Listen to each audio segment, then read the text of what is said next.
Good morning all of you, welcome to our YouTube channel history of science. जैसा कि हम तीसरा chapter start कर चुके हैं, तीसरे चैप्टर में हम बहुत सारी चीजें पढ़ चुके हैं। ओम के नियम की परिभाषा वगैरह हमने कल पढ़ी थी, गतिशीलता पढ़ी थी। आज हम ओम के नियम को व्युत्पन्न करेंगे, ओम के नियम का फॉर्मूला सिद्ध करेंगे। ओम का नियम आता कैसे, ओम का नियम सिद्ध करने का फॉर्मूला सिद्ध कर रहे हैं। ये पढ़ने से पहले आपने पिछला वीडियो देखा होगा तो ही आपको ये वीडियो समझ में आएगा। जो वीडियो था अपवन वेग तथा धारा, विद्युत धारा में संबंध, जो मैंने आपको पढ़ाया था पहले, वो अगर वीडियो आपने देखा होगा तो ये वीडियो समझ में आएगा, वरना आपको समझ में नहीं आएगा। आपके नोट्स अगर आपने बनाए तो आप नोट्स में देख सकते हो कि वो रिलेशन क्या था विद्युत धारा और अपवन वेग में, तो आपको समझ में आएगा। अगर आप पहली बार वीडियो यूट्यूब चैनल पे आए हो और वीडियो देख रहे हो तो आपको वो वीडियो जरूर देखना पड़ेगा कि अपवन वेग तथा विद्युत धारा में संबंध वाला वीडियो देखोगे तो ही उसके बाद ये वाला वीडियो समझ में आएगा। और हम टॉपिक स्टार्ट करते हैं। तो आप समझ गए मैं क्या कह रहा हूँ। अगर ये पढ़ना है तो इससे पहले पीछे वाला पढ़ना होगा, जरूरी है, क्योंकि हर चीजें रिलेट करती है। हर चैप्टर, हर जो हम आगे वाला टॉपिक पढ़ते हैं उससे पीछे वाला टॉपिक रिलेट होता ही है। जो पीछे वाला पढ़ाया था वो इससे रिलेटेड है, अब जो आगे पढ़ाऊंगा वो इससे रिलेटेड होगा। तो चीजें आपस में कनेक्ट होती है, इसलिए आप पीछे वाला रिवाइज करते रहिए और पीछे वाला पढ़ेंगे तो ही आगे वाला समझ में आएगा। तो हम बढ़ते ओम के नियम की तरफ।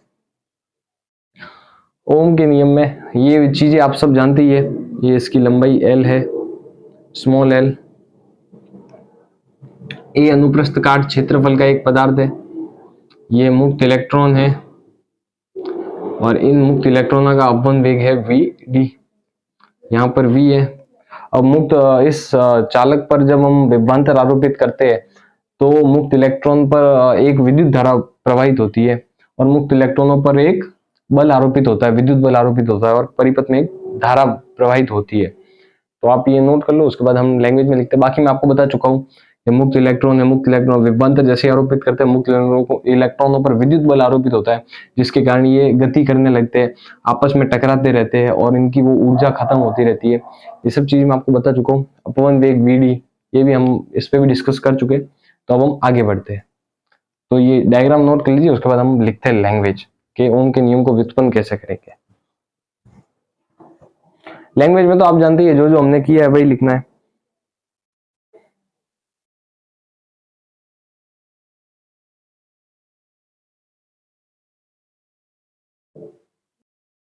हाँ, तो ये वही पॉइंट्स है जो हम हर बार लिखते हैं डायग्राम को देखकर, कि माना चालक के एकांक आयतन में उपस्थित मुक्त इलेक्ट्रॉनों की संख्या जो है n है। चालक के इस पूरे आयतन का एकांक आयतन लेते हैं तो उस एकांक आयतन में उपस्थित मुक्त इलेक्ट्रॉनों की जो संख्या है वो है स्मॉल n। और चालक का अनुप्रस्थ काट क्षेत्रफल है वो है a। और चालक में उपस्थित जो मुक्त इलेक्ट्रॉनों पर जो वेग है, अपवन वेग है, वो है v_d। ओके, तो ये दो पॉइंट आप नोट कर लो। एक और पॉइंट है वो हम इसके बाद देखते हैं। ये पूरा नोट कर लेना क्योंकि अब साफ होने वाला है। और ऐसे ही सीरीज वाइज नोट्स टाइप उतारते रहना, जैसा कि आप कॉपी है, कॉपी में फर्स्ट ओम का नियम क्वेश्चन लिख दिया, उसके बाद डायग्राम बना दिया, उसके बाद नीचे आप लैंग्वेज लिख रहे हो एज इट इज नोट्स, ताकि एग्जाम टाइम में आपको देखना ना पड़े कहीं भी। केवल नोट्स उठाओ, नोट्स से पढ़ा और बात खत्म।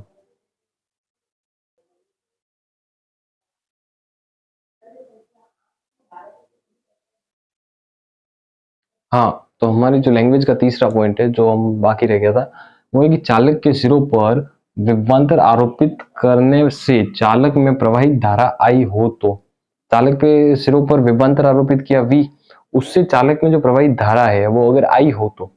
अब यही रिलेशन आपको पिछली बार पढ़ाया था और यही आपको याद रखना था कि अपवहन वेग तथा विद्युत धारा, जैसे ये तो समझ गए आप कि विभवांतर v आरोपित करेंगे तो विद्युत धारा आई प्रवाहित होगी। तो अपवन वेग तथा विद्युत धारा में संबंध से जो हमने पढ़ा था, I equals to N E A V D, समीकरण नंबर 1 यही है। I विद्युत धारा, n है वो एकांक आयतन में उपस्थित इलेक्ट्रॉनों की संख्या है, E है वो इलेक्ट्रॉन का आवेश है, A है अनुप्रस्थ काट क्षेत्रफल, V_d है वो हमारा अपवहन वेग है। ये है विद्युत धारा और अपवहन वेग में संबंध। इसको हमने समीकरण 1 नाम दे दी। अब यहां से हम सेकंड आगे बढ़ते हैं। अपवहन वेग के सूत्र से तो अपवन वेग का सूत्र क्या था हमारा, V D equals to E M L to bar. यही था हमारा अपवन वेग का सूत्र। ई वी, सॉरी यहां पर वी है, यही है।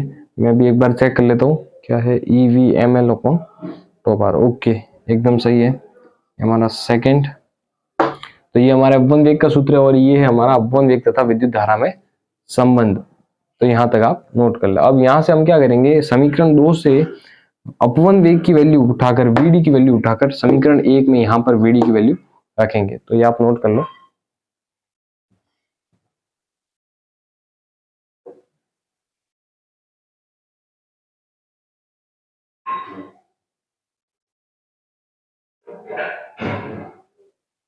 हाँ, तो यहां से हमारे पास क्या होगा, समीकरण 1 व 2 से, from equation 1 and 2 I equals to N as it is, E as it is, A as it is. ये तीनों ऐसे कैसे, वीडी की जगह हमें वैल्यू पुट करनी है।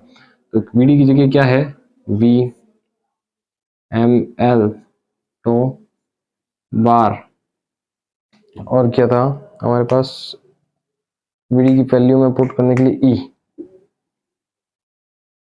ई था हमारे पास। तो ये हमने वैल्यू पुट कर दी है। ओके, अब यहां से हम क्या करेंगे, इस v को, सॉरी इन सबको इधर ट्रांसफर कर देंगे और इस i को है हम यहाँ पर v के नीचे ले लेंगे। तो सबसे पहले तो मैं इन दोनों का मल्टीप्लाई करवा देता हूँ, सबको इजीली लिख देता हूँ ताकि आपको सही से समझ में आ जाएगा। n as it is e multiply e, तो e स्क्वायर हो जाएगा a upon into tau bar भी है अपॉन m l, इसको पूरे मैं एक ब्रैकेट में बंद कर रहा हूँ और यहाँ पर लिख रहा हूँ v, यहाँ पर v लिख दिया हमने। अब यहाँ से हम भेज देंगे, इसको इधर भेज रहा हूँ और इसको इधर भेज रहा हूँ। यहाँ पे भेजूंगा तो ये पलट जाएगा, m अपॉन l ऊपर आ जाएगा और बाकी सब नीचे आ जाएगा। तो यहाँ से इसको भेजते हैं ऊपर, m l upon n e square a tau bar equals to, यहाँ पर इसके नीचे आ जाएगा vi। यही है हमारा vi। हमने ओम के नियम की परिभाषा पढ़ी थी कि यदि सभी भौतिक राशियों को अगर सभी भौतिक राशियों को यदि नियत कर दिया जाए और परिपथ में एक कांस्टेंट धारा, तो परिपथ में कांस्टेंट धारा प्रवाहित होगी और कांस्टेंट विभवांतर होगा, v अपॉन अनुपात में होगा। तो यही हमारा ओम का नियम,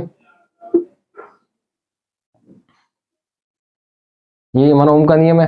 और ये यहां पर जो है, यहां पर इस वैल्यू को हम कुछ मान लेंगे, ये होगी हमारी R, माना R माना ml upon n e square a upon tau bar equals to R। हमने इस पूरे को R मान लिया।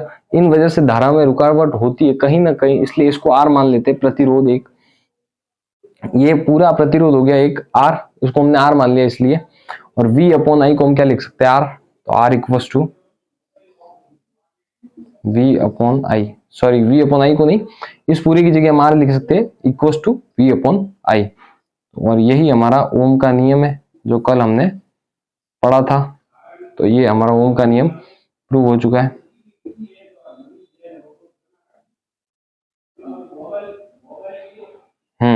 ओम का नियम क्या था, यदि सभी भौतिक राशियों को अपरिवर्तित रखा जाए तो परिपथ में कांस्टेंट नियत विभवांतर आरोपित होगा तथा नियत धारा और नियत विभवांतर अनुपात में होंगे। नियत विभवांतर तथा नियत धारा अनुपात में होंगे कब, जब सभी भौतिक राशियां अपरिवर्तित रहेगी तब। और ये हमने प्रूफ कर दिया है, इसके बराबर में R आ गया, इस पूरे को R मान लिया। तो आज की हमारी डेरिवेशन यही खत्म होती है। ऐसे ही जुड़े रहिए हमारे YouTube channel history of science के साथ और अपने कोर्स को कंप्लीट करते रहिए। एज इट इज आप नोट्स बनाते रहना जैसे जैसे मैं पढ़ा रहा हूँ ऐसे। और अगर आप आज का वीडियो देख रहे हो तो पिछला वीडियो जरूर देखना, क्योंकि सब चीजें रिलेट होती है। ओके, तो तो ऐसे ही हमारे यूट्यूब चैनल के साथ जुड़े रहिए, हमारे वीडियोस को लाइक कीजिए, चैनल को सब्सक्राइब कीजिए, और अगर आपको कुछ भी समझ में नहीं आता है तो आप कमेंट कीजिए, हम आपको और अच्छे से समझाएंगे। ऑल द बेस्ट, ये नोट कर लेना।